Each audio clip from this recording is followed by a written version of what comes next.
नमस्कार। आज हम लोग बात करने वाले हैं हार्ट फेलियर के बारे में। तो सबसे पहले ये जानना ज़रूरी है कि हार्ट फेलियर क्या है। बहुत सारी हमारे हार्ट की ऐसी बीमारियां होती हैं जिनकी वजह से पेशेंट के हार्ट की पंपिंग कम हो जाती है, या कभी कभार अगर पंपिंग कम नहीं हुई है तो भी हार्ट मोटा हो जाने की वजह से हार्ट फेलियर के लक्षण आते हैं। तो ये लक्षण को कैसे पहचानें, क्या होगा जब आपको एक कार्डियोलॉजिस्ट के पास जाने की ज़रूरत पड़े।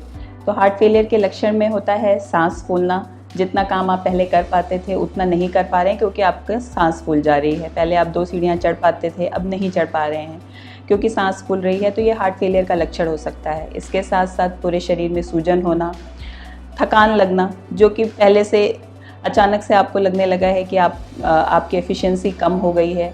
थकान लगना, बीपी का कम होना, ये सब हार्ट फेलियर के लक्षण हो सकते हैं। कई बार खांसी आना भी हार्ट फेलियर का लक्षण होता है, जो कि बहुत बार मिसडायग्नोज्ड होता है कि ये लंग की बीमारी है और ऐसे पेशेंट्स का ट्रीटमेंट सही नहीं चल पाता है। तो खांसी, बार बार सर्दी हो जाना, जब मौसम बदलता है तो निमोनिया जैसे लक्षण आ जाना, स्पेशली बच्चों में, ये सब हार्ट फेलियर के लक्षण हैं।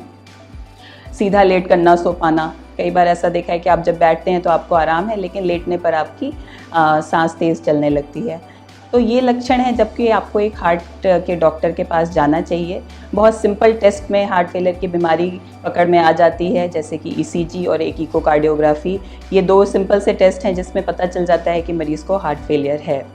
उसके अनुसार फिर आपके डॉक्टर आपको ट्रीटमेंट देते हैं। और हार्ट फेलियर की दवाओं में अब हमारे पास इतने अच्छे एडवांसेस हो गए हैं, ऐसा बोला जाता है 4 pillars of heart failure management. तो नई दवाएं आई हैं, पिछले 5 साल में इतना एडवांस हुआ है हार्ट फेलियर का मैनेजमेंट, जो कि एक पेशेंट जिसकी हार्ट की पंपिंग उसके नॉर्मल से आधे से भी कम है, उसका भी जीवन एक नॉर्मल तरीके से चल सकता है अगर वो अच्छी तरीके से ओपीडी विजिट्स में, फॉलोअप में डॉक्टर से मिलते रहें और अपना ट्रीटमेंट लेते रहें। अगर बैड लक है आपका और आपको डायग्नोज नहीं हुआ है और आपको बहुत ज़्यादा आपकी तबीयत ख़राब हो जाती है, तो ऐसी स्थिति में भर्ती की ज़रूरत पड़ जाती है। तो उस चीज़ से डरे नहीं। एक बार जब पेशेंट हमारे पास एडमिट होते हैं, उनकी ये सारी दवाएं शुरू की जाती हैं, उनको बताया जाता है कि हार्ट फेलियर के मरीज़ को अपना ख्याल कैसे रखना है, और अगर वो उन सारी चीज़ों को फॉलो करते हैं तो वो एक जो बोला जाता है living after a heart failure, living with heart failure, तो वो बहुत अच्छे से अपना जीवन उन छोटी छोटी चीज़ों को ध्यान में रखते हुए अपने डॉक्टर के सलाह के अनुसार बहुत नॉर्मल तरीके से अपना जीवन जी सकते हैं, even with a heart failure. तो आप हार्ट फेलियर के लक्षण के साथ अगर अपने डॉक्टर के पास गए और सही में अगर आपको डायग्नोज हो गया कि क्या आपको हार्ट फेलियर है, तो उसके बाद एक आपका डॉक्टर उसके कॉज जानने की कोशिश करते हैं। हम लोग उसका कॉज जानने की कोशिश करते हैं कि आखिर ऐसा क्यों हुआ।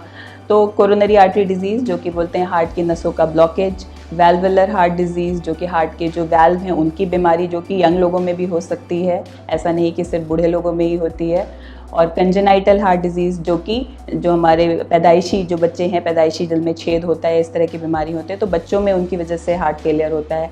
इस तरह की बीमारियों का पकड़ आता है और उसके सही इलाज से वो पेशेंट हार्ट फेलियर से बाहर निकल सकता है और ऐसा उसके हार्ट फेलियर के प्रोग्रेशन को रोका जा सकता है। और कई बार ऐसा देखा गया है कि कुछ ऐसी बीमारियां हैं जो कि रिवर्सिबल हैं, जिनका कि सही समय पे ट्रीटमेंट हो जाए तो वो पेशेंट फिर हार्ट फेलियर से पूरी तरह से बाहर आ जाता है। जैसे मायोकार्डाइटिस है, जो कि हार्ट का इन्फ्लेमेशन है, या कभी थायराइड की बीमारी से, या बहुत बार प्रेगनेंसी जो होती है उस स्टेज में जो हमारी फीमेल्स हैं उनको हार्ट फेलियर के लक्षण आ सकते हैं। तो इन कॉजेज़ को जानना एक एक्सपर्ट सेंटर पे ही पॉसिबल हो पाता है कई बार, और उसका सही समय पे ट्रीटमेंट करने से हमारा medical management of heart failure बहुत अच्छा है, बहुत सारी अच्छी दवाएं हैं।